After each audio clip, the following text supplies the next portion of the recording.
할렐루야. 주님의 은혜와 축복이 여러분 모두에게 함께 하시기를 주님의 이름으로 축원합니다.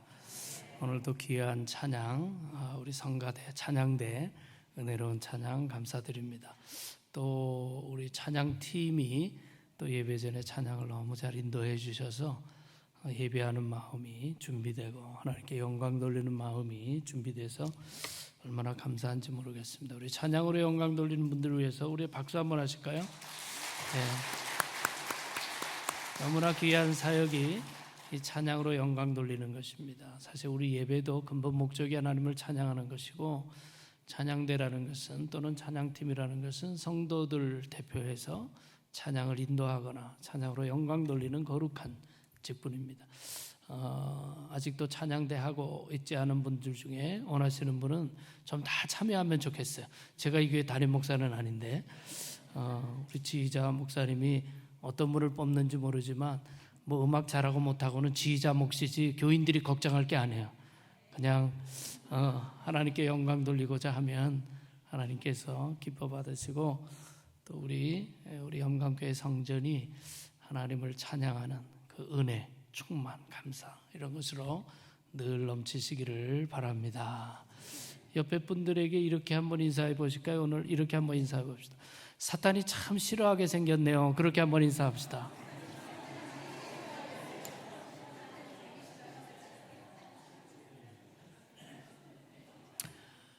금요일 날 밤에 뭐 쉬고 싶고 놀고 싶고 그런 시간에 은혜 받겠다고 여기 나와서 하나님을 찬양하고, 사탄이 얼마나 싫어하겠습니까?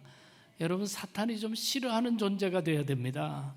예수 믿는 사람들도 사탄 좋아하는, 사탄 편 노릇하는 사람들이 너무 많아요. 하나님의 영광 가리고 뭐 삶에서 정말 손가락질 당하고, 사탄이 너무 좋죠. 교회도 분열하고. 그래 보세요. 사탄이 얼마나 좋아하겠나. 주님의 몸된 교회는 평안이 있고 은혜가 있고 생명이 살아나고 이런 역사가 나타나야 되는데, 악한 영들이 역사하기 딱 좋은 일들 벌이는 교회들이 많아요. 사탄이 좋아하는 교회 되면 큰일 납니다. 우리 영광교회가 어느 교회보다 사탄이 싫어하고 사탄이 미워하는 그런 교회가 될 수 있기를 주님의 이름으로 축원합니다. 그게 영적으로 살아있는 거예요. 영적으로. 우리는 영적 싸움을 싸우는 존재들입니다. 편안하게 앉아서 그냥 아니에요. 우리는 이 시대의 영적 싸움을 싸우는 예수의 군사들이거든요. 그런 면에서 우리가 깨어있고 늘 영적으로 무장해야 된다라는 것이죠. 자, 아브라함의 축복의 원리를 어제 생각했는데, 아브라함의 축복 원리 4개를 생각했습니다. 첫째는 뭐죠? 떠나라. 버릴 거는 버리고 떠날 땐 떠나야 축복을 받는 것이다. 두 번째는 뭐를 따라가라? 말씀을 따라가라. 축복을 따라가지 말고 말씀을 따라가라. 세 번째는 가는 곳마다 단을 쌓아라. 단을 쌓아라. 예배와 헌신이야.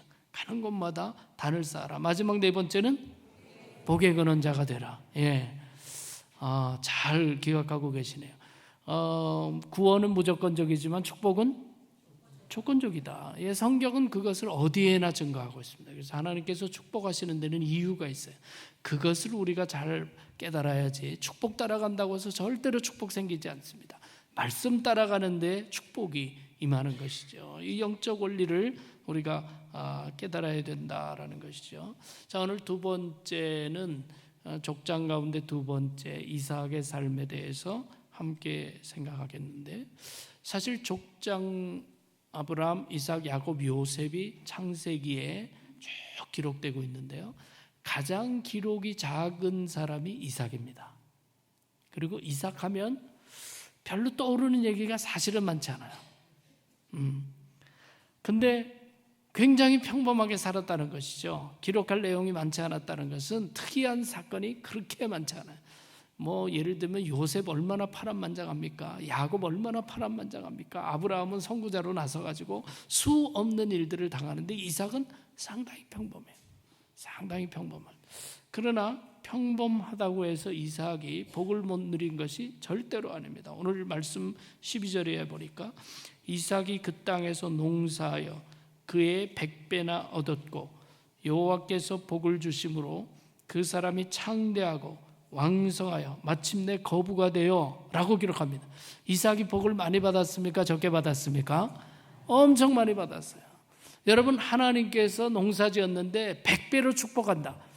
그건 인간적으로 있을 수 없는 것을 말해요. 어떻게 100배의 축복이 맺히겠습니까? 그건 하나님의 축복을 부어줬다는 거예요. 그래서 이삭은 아주 평범한 가운데 복을 많이 누린 사람입니다. 여러분, 평범하다는 것이 얼마나 큰 축복인지 몰라요. 평범하다. 축복입니다. 축복이에요. 옛날에 보니까 그 김연아 선수가 스케이트로 올림픽에서도 세계 대회에서도 1등하고, 그런데 우연히 한번 제가 이렇게 TV를 봤는데요. 인터뷰하는 내용을 봤습니다. 그 금메달 따고 뭐를 원하는 게 있냐 그러니까 김연아 선수가 그렇게 얘기하는 거예요. 저도 마음껏 친구 만나고 맛있는 거 먹고 이리저리 다녀보고 싶대요. 여러분, 우리는 그런 거 밤낮 할 수 있잖아요. 우리 친구 만나는데 어려움이 있어요? 마음껏 먹고 싶은 거 먹는데 어려움이 있어요? 다녀보고 싶으면 우리 웬만한 데 다 갈 수 있잖아요. 그런데 김연아 선수는 그런 거를 그렇게 사모하더라고. 그래서 제가 그 인터뷰에 은혜를 받았어요. 나는 마음껏 누구 만날 수 있고 먹을 수 있고 다닐 수 있게 살아가는 것이 얼마나 큰 축복이냐. 여러분, 평범하다는 것이 얼마나 귀한 축복인지 모릅니다. 실제로 미국 목사님의 설교에 보니까 그런 얘기가 나요. 2차 세계대전 이후에 교회에서 그 어느 부잣집이었는데 아들이 전쟁에 나가서 전사한 거예요.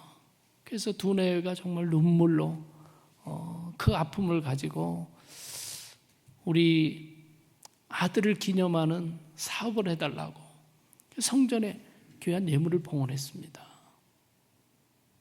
많은 사람들의 마음에 뭉클하고 정말 그 함께 아픔도 나누고 그렇게 했는데, 예배 마치고 오는 길에 어느 남편이 아내에게 그랬다는 거예요.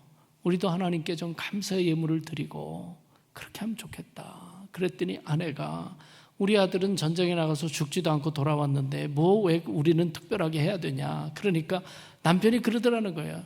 나가서 죽지 않고 돌아왔으니 감사해야지. 여러분, 우리가 평범한 것 할 수 있고 그렇게 살아간다는 것 자체는 하나님의 은혜가 나와 함께하고 있다는 사실임을 기억하시기를 바랍니다. 여러분, 평범하다고 해서 복이 없는 것이 아니죠. 이삭은 가장 평범했지만 굉장히 알짜의 축복을 누린 사람입니다. 자, 이삭의 삶을 우리가 몇 가지 보면서 오늘 세 가지만 생각하겠는데, 첫 번째는 순종의 사람이 되라 라는 거예요. 순종의 사람이 되라. 같이 따라 합시다. 순종의 사람이 되라. 순종의 사람이 되라. 여러분, 하나님께서 이삭을 특별히 사랑하셔서 이렇게 100배로 축복하고 평범한 것 같지만 복을 많이 준 데는 제가 볼 때 첫 번째 이유가 이삭이 순종했기 때문이에요. 이삭은 순종하면 가장 대표적인 사람입니다. 모리아 산에서 하나님께서 아들 이삭을 바치라 그러지 않습니까? 그런데 이것은 아브라함의 믿음만 생각할 때 우리가 이 사건을 기억하면 안 돼요. 그때 이삭이 아브라함의 아들 바치겠다고 데려갈 때 이삭이 아주 갓난아기나 어린아이였을까요? 아니잖아요. 뭐를 지고 갑니까? 장작을 다지고 갑니다. 장성했다는 거예요. 장성했다는 거예요. 최소한 청년 이상입니다. 그런데 아버지가 자기를 죽이려고 하는 마지막 순간까지 가잖아요. 너무나 이상해서 재물이 어디 있습니까? 계속 묻는데 하나님이 예비하실 것이다. 그러더니 그 모리아산에 올라가더니 아버지가 누굴 묵습니까? 아들을 묵고요. 이삭을 묵고요. 여러분이면 묶임을 당하고 가만히 있겠습니까? 아버지 미쳤냐고, 정신 나갔냐고. 아버지보다 얼마나 힘이 센데.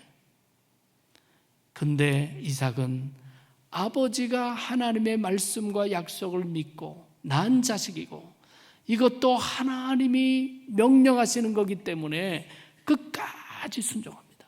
그래서 이삭이 십자가에 달려 죽기까지 죽으신 예수 그리스도의 순종의 모델로 이삭을 얘기하거든요. 그 죽음의 자리까지 끝까지 순종합니다. 그것이 이삭이에요. 그러니까 여러분 보십시오. 아브라함보다 이삭이 더 어려웠을 것이다 라고 주장하는 학자들이 있는데, 주장하는 내용은 그것입니다. 첫 번째로 아브라함은 하나님으로부터 명령을 받았지만 이삭은 자기가 생명을 바치는 일에 아버지로부터 명령을 받아요. 이게 받아들이기 힘든 거 아닙니까? 두 번째, 아브라함은 직접 하나님께 대화할 기회를 가졌지만 아들 이삭은 항변할 기회도 없어요. 세 번째로, 아브라함은 죽이는 자로서 하나님 앞에서 명령을 받지만 이삭은 죽임을 당하는 자로 명령을 받는다는 거예요. 네 번째로, 아브라함은 지금까지 인생 여정 속에서 능력의 하나님을 여러 가지로 체험했지만 이삭은 그런 체험이 부족해요. 다섯 번째, 아브라함은 이제 인생을 거의 다 산 사람이라면 이삭은 결혼도 하지 않은 젊은이라는 것이고, 여섯 번째, 아브라함은 최소한 이 문제로 고민하고 눈물 흘리고 기도하는 시간을 가졌지만 이삭에겐 그런 기회가 없었다. 여러분, 아브라함의 믿음만 위대한 것이 아니라 이 사건을 보면 누구의 믿음이 위대합니까? 이삭의 믿음이에요. 이삭의 믿음이 위대한 믿음. 생명을 내놓기까지 순종했다는 거 이 하나 보고 하나님이 이삭을 축복해 줍니다. 그의 인생이 평범한 인생 같지만 100배의 복을 얻어서 알짜 축복을 누리면서 살아가게 되는 거죠. 여러분, 순종의 믿음을 가지면요, 믿음의 비밀도 누구보다 잘 깨달아 합니다. 여러분, 히브리서 11장 17절 이하에 보면 이삭을 바친 아브라함의 이야기를 하면서 이렇게 기록하고 있습니다. 아브라함은 시험을 받을 때 믿음으로 이삭을 드렸으니 그는 약속들을 받은 자로 돼 그 외아들을 드렸느니라. 그에게 이미 말씀하시기를 내 자손이라 칭할 자는 이삭으로 말미암으리라 하셨으니 그가 하나님이 능히 이삭을 죽은 자 가운데서 다시 살리실 줄로 생각한지라. 아브라함이 도저히 이해가 안 되는 명령이라는 거예요. 왜냐하면 이 아들을 통해서 자손이 하늘의 별처럼 땅의 모래처럼 번성하겠다고 하는데 장성한 아들을 죽이라고 하니까, 분명히 하나님의 약속으로 주신 자식인데 이걸 바치라고 그러니까 아무리 생각하고 아무리 고민해도 이해가 되지 않는 거, 설명되지 않는 거. 그래서 아브라함이 무슨 믿음을 가졌다는 것입니까? 이 아들을 죽이더라도 하나님이 어떻게 한다? 살리신다. 부활의 믿음을 가졌어요. 여러분, 부활의 믿음은 누구로부터 옵니까? 예수 그리스도로부터 와요. 수천 년 전 아브라함이 하나님의 말씀을 믿고 순종하는 가운데 놀랍게도 부활의 믿음을 고백하고 있다는 거죠. 여러분, 순종하는 자가 은혜를 체험하고요, 순종하는 자가 믿음의 비밀을 알게 되는 것입니다. 순종한 이삭에게 하나님께서 축복에 축복을 더해 주셔서 파란만장한 인생이 아니라 평범하지만 알찬 은혜의 축복을 내려주셨다라는 거죠. 여러분, 순종이 뭐보다 낫다? 제사보다 낫다. 하나님 기뻐하시는 게 순종이. 이것이 하나님의 마음을 기쁘시게 한 거죠. 그래서 이삭이 그의 파란만장한 인생 기록은 적지만 그의 인생이 아주 알차고 축복된 인생들을 기록하고 있는 것이죠. 여러분, 순종한다는 것은 충성한다는 뜻입니다. 신실하다는 거예요. 하나님에 대해서 신실하고 충성하다. 이것이 바로 순종의 믿음. 인간적인 계산하지 않고 자기의 생각 앞세우지 않고 하나님의 말씀이라면 따르겠습니다. 이게 신실함이거든요. 이게 충성이라는 것이죠. 제가 이제 목회할 때, 미국에서 목회할 때 한국에서 직업군인이고 공수부대 장교셨던 안수 집사님이 계셨습니다. 그런데 이제 군의 영내에서 직업 장교니까요, 그렇게 사는데 그 안수 집사님이 진돗개를 하나 키웠대요. 근데 이제 진돗개를 키워보신 분은 알지만 진돗개는 주인에 대해서 굉장히 충성스럽습니다. 근데 사실은 애완견으로 키우기는 사나워요. 이 진돗개라는 개가 원래 사납습니다. 그런데 너무너무 주인에게 충성하니까 정말 기르기 좋거든요. 너무 이 진돗개가 좋으니까 상관이 야 그게 놔달라고 그러는 거예요. 직업군인이 상관이 그거 달라고 그러는데 안 줄 직업군인이 어디 있습니까? 근데 너무 가슴이 아픈 거야. 이 진돗개, 사랑하는 진돗개를 어쩔 수 없이 상관에게 주는 그 주인의 마음이 얼마나 힘들겠어요. 그래서 눈물이 흘리면서 그 진돗개를 줬다는 거예요. 그러고 몇 개월 지난 거예요. 겨울이 됐어요. 겨울이 오고서 진돗개의 비밀을 한 거예요. 겨울에 눈이 오잖아요. 아침에 일어나 보니까 매일 그 진돗개가 밤이 되면 원래 주인집에 와서 그 집을 팽팽 돌고 거기 있다가 동트기 전에 새 주인집으로 가는 거예요. 이 사실을 겨울에 눈이 온 다음에 본 거예요. 그러니까 얼마나 더 감동이 됩니까? 그래서 이런 말이 있죠. 진돗개 한 번 주인은 영원한 주인이다. 그런 말이 있잖아요. 여러분 우리가 하나님 섬길 때 진돗개만큼은 섬겨야 될 거 아니에요. 왜 우리가 하나님 사랑합니다 했다가 뭐 이익 따라가고 하나님 사랑합니다 재물 따라가고 하나님 사랑합니다 했다가 내 편한 거 따라가고 그거는 충성이 아니에요. 순종이 아니에요. 하나님을 믿고 따르면 아브라함처럼 이삭처럼 정말 하나님이 말씀하시면 그 길이 축복의 길이고 그 길이 합당한 길이다. 이 믿음으로 살아가는 것. 그것이 너무나 중요한 거예요. 한번 따라 합시다. 하나님 나라에는 청지기만 있고 귀족은 없다. 여러분 하나님 나라에 귀족이 있습니까? 없습니까? 귀족 없어요. 하나님 나라에 어떻게 귀족이 있습니까? 우리 모두는 청지기일 뿐이에요. 목사로 순종하는 거고요. 장로님으로 순종하는 거고요. 찬양대원으로 순종하는 거고요. 하나님 나라는 귀족 없습니다. 청지기만 있을 뿐이에요. 이런 청지기를 하나님이 기뻐하신다. 기뻐하신다.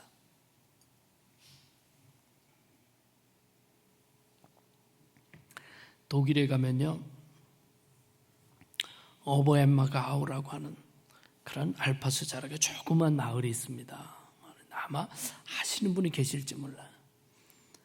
그런데 거기 그 지역이 사실은 한국 사람들에겐 별로 알려져 있지 않지만 굉장히 많은 사람들에게 알려져 있는 동네입니다. 오버엠마가우라고 하는 곳이 왜냐하면 무엇으로 유명하냐 하면 그 마을 사람들이 10년에 한 번씩 온 마을 사람들이 다 동원해서 예수님의 순환 이야기를 뮤지컬로 공연을 해요. 뮤지컬로 공연해. 근데 이게 전 세계적으로 알려진 것은요, 이분들이 그 일을 지금 얼마 동안 하고 있냐 하면요, 400년 동안 하고 있어요.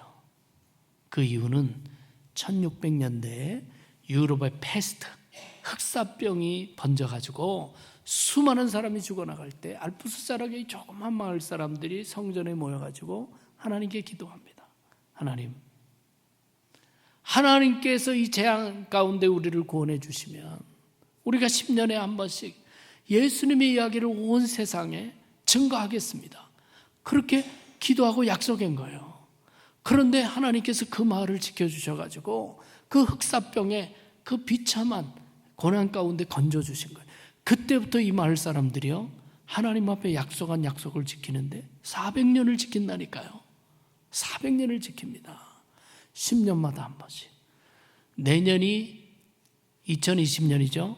내년이 하는 해입니다. 제가 2010년에 갔다 왔어요. 2010년에. 얼마나 감동이 되는지 몰라요. 온 마을 사람들이 다 예수님의 그 연극, 뮤지컬 거기에 다 동원하고 거기에 나올 수 있는 사람은 그 마을 출신만 가능해요. 근데 400년을 하다 보니까 그 가운데 유명한 연출가도 나오고 유명한 음악가들 나오고요. 다 나왔어요. 그래서 하는데 2010년에 제가 갔을 때도 거기 이제 전 세계에서 얼마나 많은 사람이 몰려오냐면요, 70만 명 이상이 옵니다. 그러니까 봄부터 늦은 가을까지 매일 공연을 하는데 전 세계에서 수십만 명이 와요. 수십만 명이. 그러니까 그 지역 사람들뿐만 아니라 이제 주변 지역은 전부 다 호텔로 변하는 거죠. 호텔로 변하는 거죠.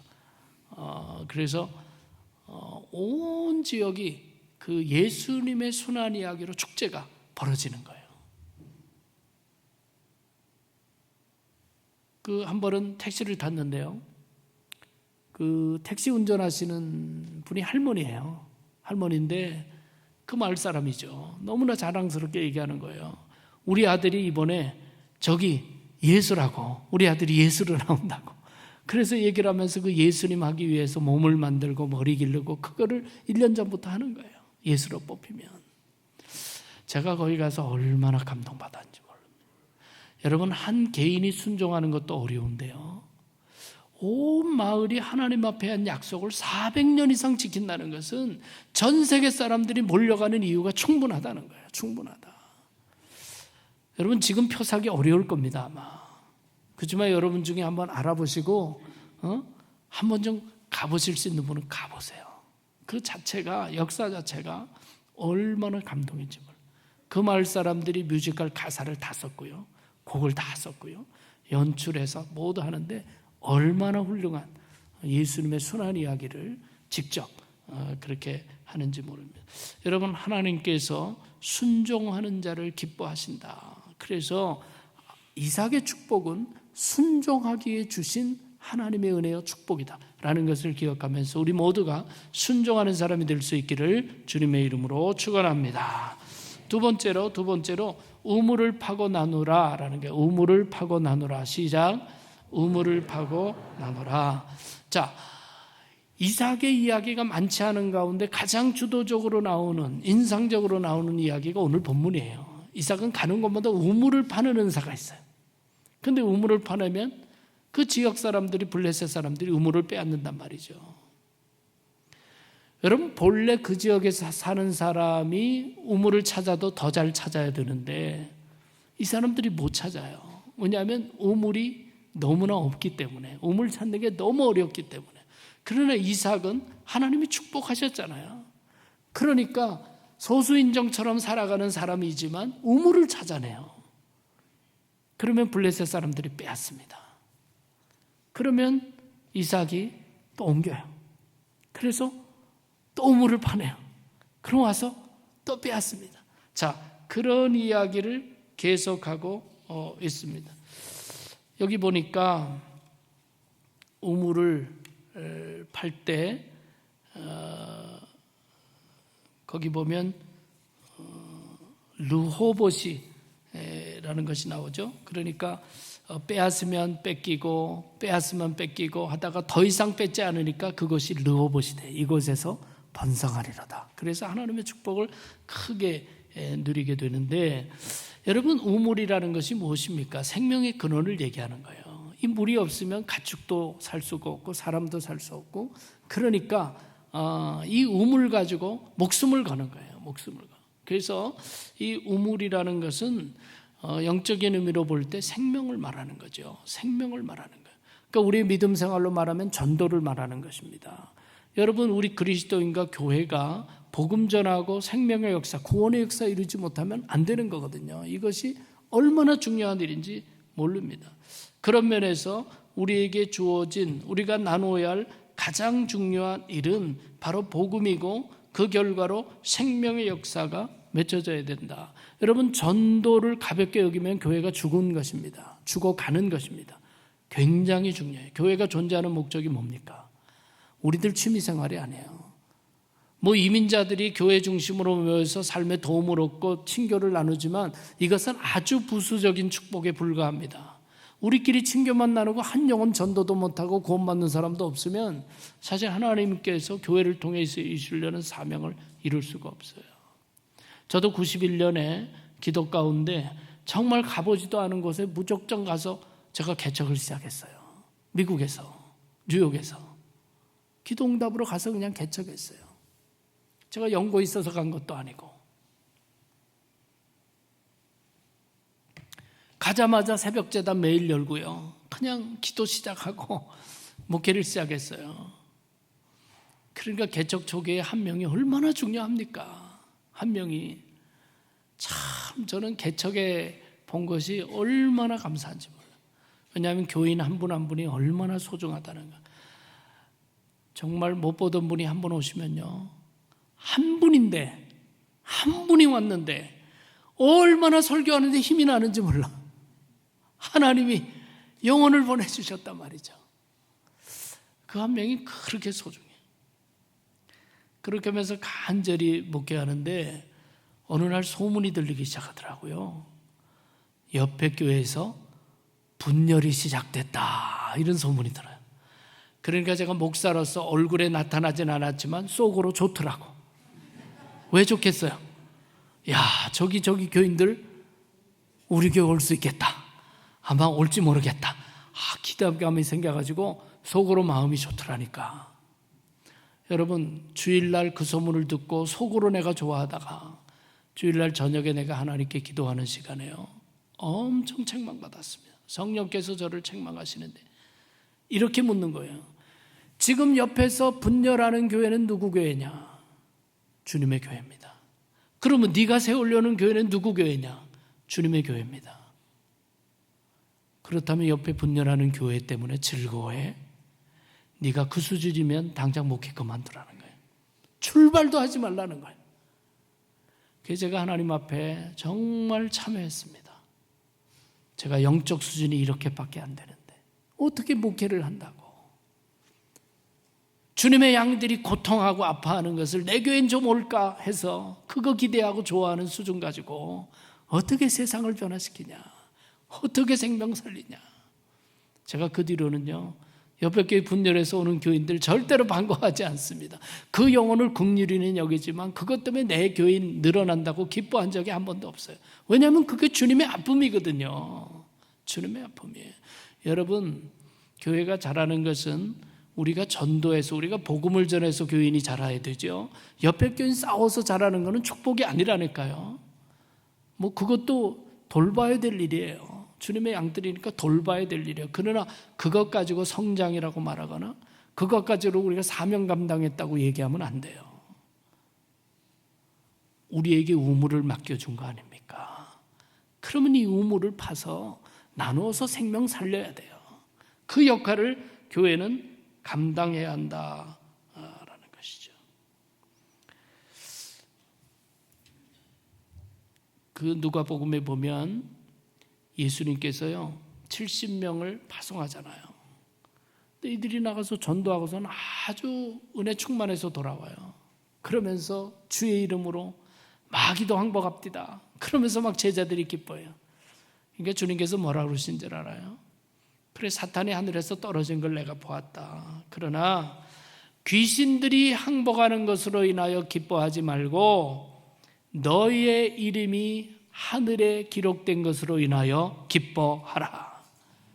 여러분, 그만큼 주님께서 전도를 중요하게 여겨서 전도하는 너희들의 이름이 하늘 생명책에 기록된다라고 기록하고 있습니다. 여러분, 이 사실을 우리가 잊지 말아야 돼요. 제가 프린스턴에서 공부할 때 페이퍼를 쓰기 위해서 미국 뉴저지 프린스턴하고 필라델피아가 붙어 있습니다. 필라델피아는 펜실베니아 주지만 도시가 붙어 있어요. 그래서 거기 필라델피아에 그 미국 장로교 고문소 보관소가 있습니다. 역사 보관소가 있어요. 제가 조선 또 우리 한국의 초기 선교사들 기록을 좀 찾기 위해서 갔는데요, 얼마나 놀랐는지 몰라. 얼마나 놀랐는지 몰라. 1880년대에 뭐 우리가 잘 아는 언더우드나 알렌이나 이런 선교사들이 조선 땅에 와서 선교한 내용이 그 당시로 말해서 정확하게 다 기록이 돼서 책자로 나와 있어요. 서울에서 몇 명 세례받았다 올해, 부산에서 몇 명 세례받았다, 광주에서 몇 명 세례받았다, 선교사가 몇 명 조선 땅에 나갔다, 몇 명 들어왔다, 정확하게 기록되어 있고요.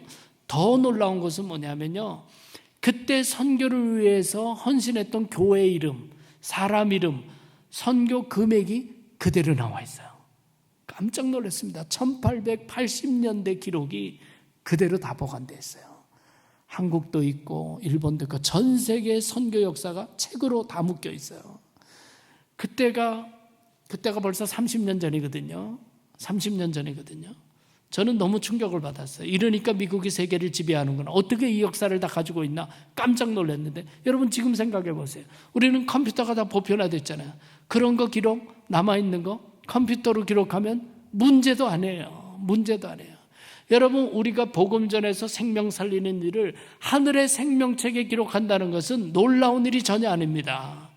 하나님께서 그 모든 것을 기억하시고 바로 생명 살리는 역사, 그것을 귀히 여기신다는 사실을 여러분 기억하실 수 있기를 바랍니다.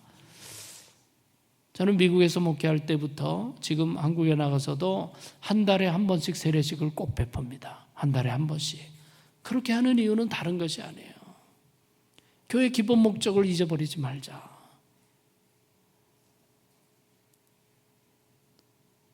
서울에 가서도 제가 그런 설교를 했어요. 수천 명 교인이 엄청난 재정을 쓰면서 1년에 2번밖에 세례를 못 베풀면 교회된 사명을 감당하는 거냐? 아니거든요. 아닙니다. 우리가 생명 살리는 일에 더 집중해야 되고요. 제가 교우들과 비전을 나누기는 우리가 나중에는 매주일 세례 베푸는 교회가 됩시다. 매주일 왜 세례 못 베풀겠습니까? 세례 베푸는 교회가 돼야 된다. 그게 초대교회거든요. 날마다 구원받는 이들이 더한 교회, 그게 초대교회예요. 여러분, 영광교회가 생명 살리는 일에 최선을 다해서 정말 생명 살리는 그런 교회가 될 수 있기를 주님의 이름으로 축원합니다. 여러분, 우리가 교회를 생각할 때 나가서 복음 전하고 생명 살리는 일을 하지 못할지언정 교회에 오는 사람을 가로막는 역할을 해서는 안 돼요. 제가 LA 영락교회 목회할 때요, 그 목사님들 모임에 이제 종종 가게 되잖아요. 젊은 목사님이 저한테 너무 감사하다고 인사를 하시는 거예요. 목사님 참 감사합니다. 그래서 내가 목사님에게 해준 것도 없는데 왜 저한테 감사하다고 그럽니까? 그랬더니 그 목사님이 이제 이런 얘기를 하는 거예요. 그 목사님 얘기입니다. 저희 교회에 새로운 식구가 젊은 부부가 왔습니다. 근데 신방하고 얘기를 해보니까 그 부부가 원래는 영락교회를 갔답니다. 그래서 첫 주일 예배 드리려고 앉아있는데 어느 분이 오시더니 여기 내 자리라고 비키라고 그러더래요. 그래서 뭐 교회는 자기 자리에 앉고 싶어 하는 사람들이 많으니까 그런가 보다 그래서 자리를 비켜줬대요. 그리고 예배를 드렸어요. 그 다음 주는 아예 딴 자리 가서 앉았어요. 근데 예배 시작 전에 딴 사람이 오더니 여기 내 자리라고 비키라고 그러더래. 그래서 그 젊은 부부가 이 교회는 못 다닐 교회구나. 뭐 새로운 사람 예배 드리려고 앉아있어도 이 사람이 와서 비키라고 그러고 저 사람이 비키라고 그러고, 그래서 영락교회를 안 오고 그 젊은 목사님 교회로 와서 등록했다는 거예요. 그리고 저한테 고맙다 그러는 거예요. 제가 감사 인사 받는 마음이 어떻겠어요? 좋겠어요? 나쁘겠어요? 이 얘기 영락교회 교인에게 했겠어요? 안 했겠어요? 당연히 했죠. 당연히 했습니다. 저는 이해해요.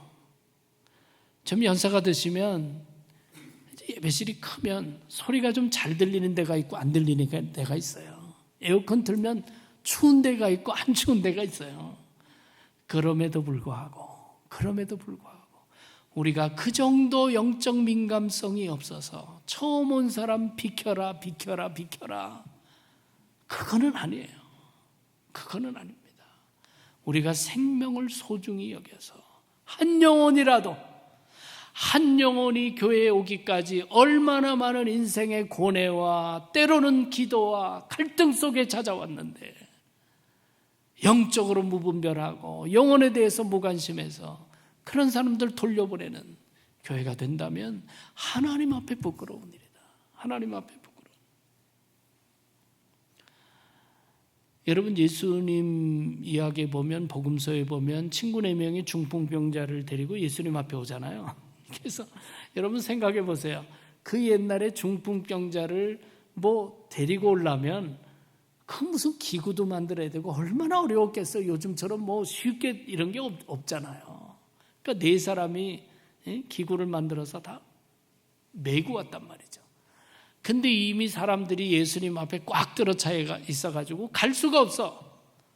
그러니까 이 4사람이 이 사람을 포기할 수 없으니까 어떻게 합니까? 어디로 올라가요? 지붕에 올라갑니다. 그래서 지붕을 다 뜯어요.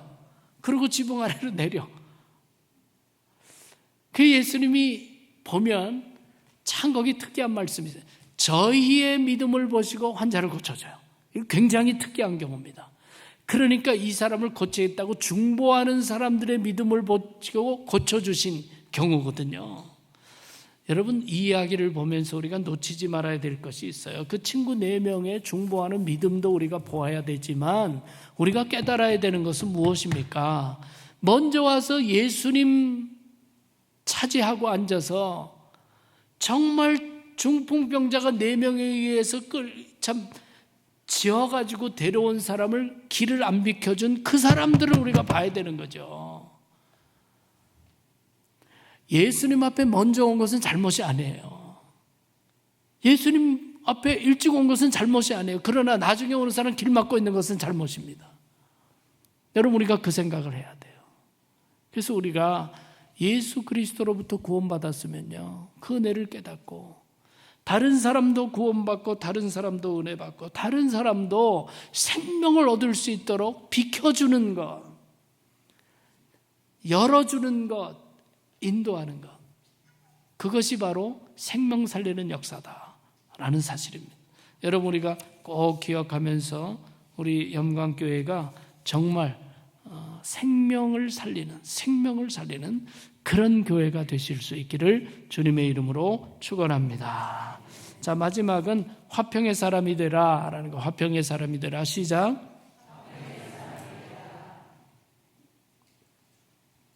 오늘 여기 보니까 이삭이 첫 번째 빼앗긴 우물은 에색이라고, 다툼이라는 뜻이고요. 그 다음에 두 번째 빼앗긴 우물은 신나, 대적한다라는 뜻이고요. 더 이상 빼앗기지 않은 우물이 르호봇입니다. 르호봇, 이곳에서 번성하리로다, 그렇게 되어 있어요. 근데 여러분 생각해 보십시오. 블레셋 사람들이 우물이 그렇게 정말 빼앗을 정도로 절대적으로 필요하면 이삭에게도 똑같이 필요한 거죠. 왜냐하면 이삭도 가축이 많아지고 식솔이 늘어나고 똑같이 중요합니다. 그런데 중요한 것은 이삭은 그것 가지고 생명 걸고 싸우지 않고 먼저 화평을 추구해요. 먼저 줍니다. 블레셋 사람은 이런 것을 줄 만한 마음의 여유가 없지만 이삭은 줄 수 있는 여유가 있어요. 왜냐하면 이삭은 누구를 믿으니까? 하나님을 믿으니까. 하나님이 내 걸음 인도하고, 하나님이 내가 이것을 빼앗길지라도 우리 가족을 축복하시고 살아갈 수 있도록 우물 주신다는 믿음이 있는 거예요. 그러니까 주는 겁니다. 왜 예수 그리스도를 믿는 사람들이 용서할 수 있습니까? 용서받았기 때문에. 왜 예수 믿는 사람들이 끝까지 고집 피우고 싸우지 않고 화평을 추구할 수 있습니까? 바로 그런 은혜를 내가 받았기 때문이에요. 우리가 믿음이 있다면 싸우고 이기고 장악하고, 그것이 신앙인의 모습이 아니라 화평을 먼저 추구할 줄 알아야 된다는 거죠. 여러분 산상수훈에 화평케 하는 자는 복이 있나니 저희가 하나님의 아들이라 일컬음을 받을 것입니다.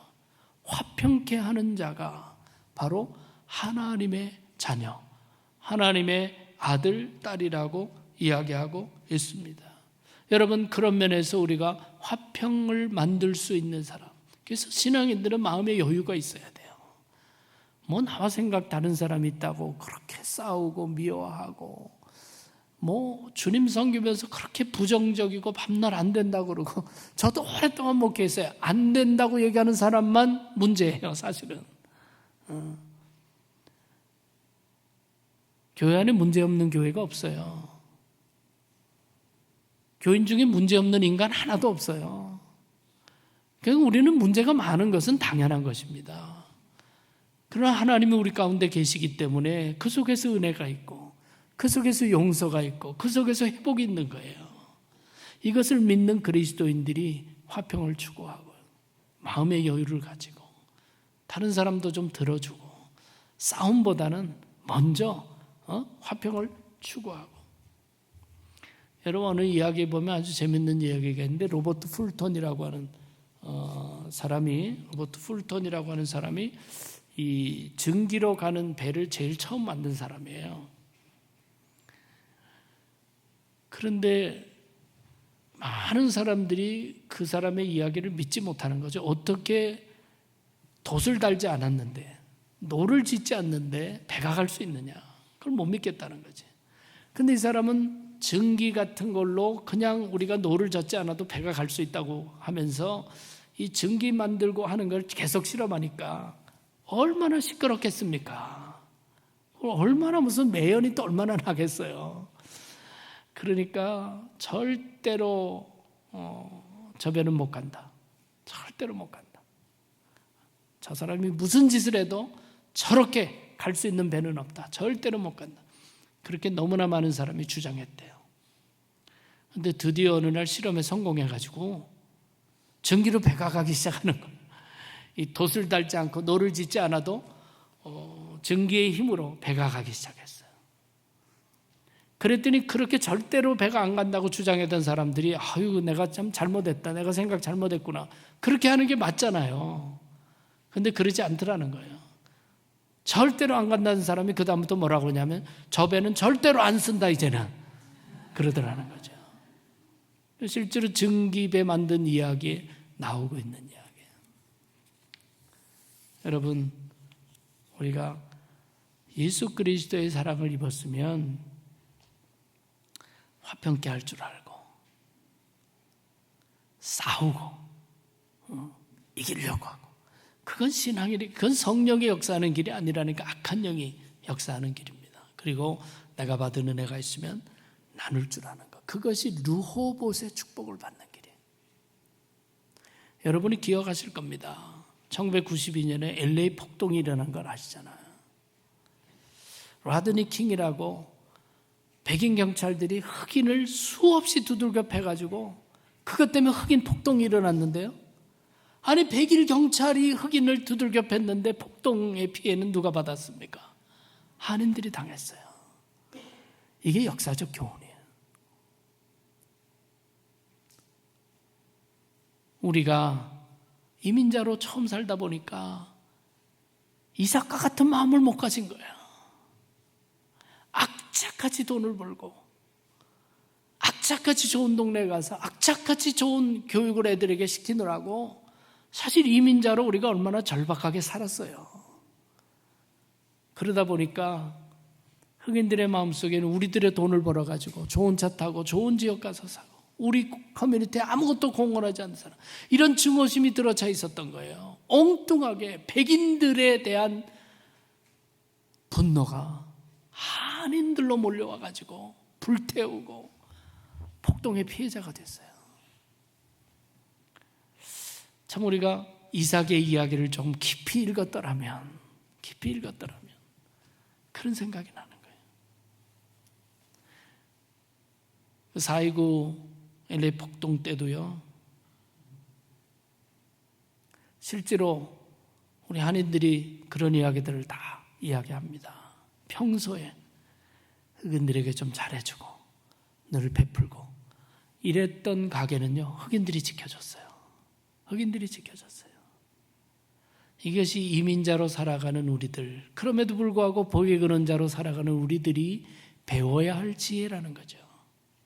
악착같이 빼앗고 악착같이 이기고가 아니고 하나님이 나를 축복하시고 나를 사랑하기에 내 인생을 인도해 주신다. 그렇다면 베풀 줄도 알고 나눌 줄도 알고 그렇게 살아가는 것이 결국 르호봇의 축복을 받는 길이다라는 것이죠. 여러분, 우리가 그리스도인으로 뿐만 아니라 하나님을 믿는 신앙으로 이 세상 살아가면서 이삭과 같은 믿음, 이삭과 같은 마음의 자세를 가지실 수 있기를 바랍니다. 여러분, 분열의 대가는 엄청납니다. 분열의 대가는 엄청나요.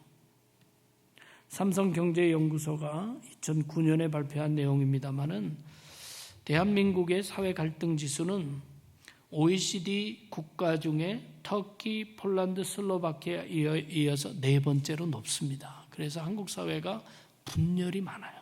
그래서 그 분열로 인한 갈등 비용이 엄청납니다. 그 연구소에 의하면 우리나라의 갈등 지수가 OECD 평균 수준으로만 완화되면 GDP의 27%가 증가한답니다.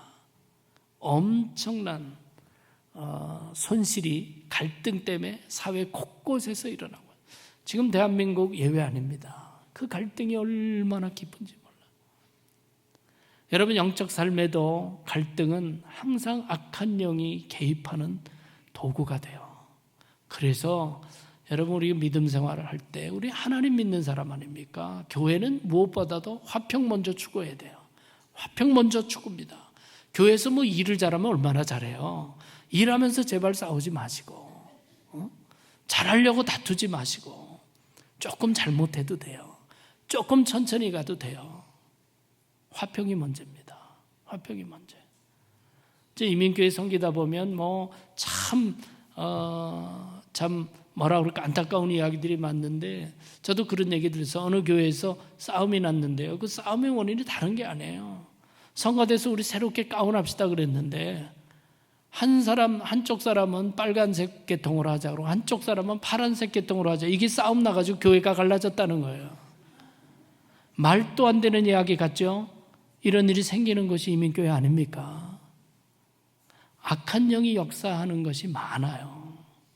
그래서 정말 르호봇에 우리가 축복을 누리려면 화평을 추구할 줄 알아야 돼요. 그러면 악한 영이 역사할 수가 없습니다. 교회는 평안 가운데 자라가요. 평안 가운데 자라갑니다. 정말 우리가 이삭으로부터 배워야 된다. 여러분, 하나님께서 사용한 고넬료라는 사람 있지 않습니까? 고넬료. 사도행전 10장 4절에 이렇게 얘기합니다. 고넬료에게 천사가 나타나 내 기도와 구제가 하나님께 상달하여 기억하신 바 되었나니. 내 기도와 무엇이 하나님께 상달되었다고요? 구제가. 하나님께 올려드리는 기도와 이웃과 나누는 사랑이 하나님이 기억하셔서 고넬료를 위대한 사람으로 하나님이 사용합니다. 이 고넬료는 하나님께서 칭찬한 백부장일 뿐만 아니라 고넬료는 이탈리아 군대의 장교입니다. 복음이 이탈리아로 퍼져 들어가는 출발점이 된 사람이 바로 고넬료라는 사람. 선교적으로 매우 중요한 사람이에요.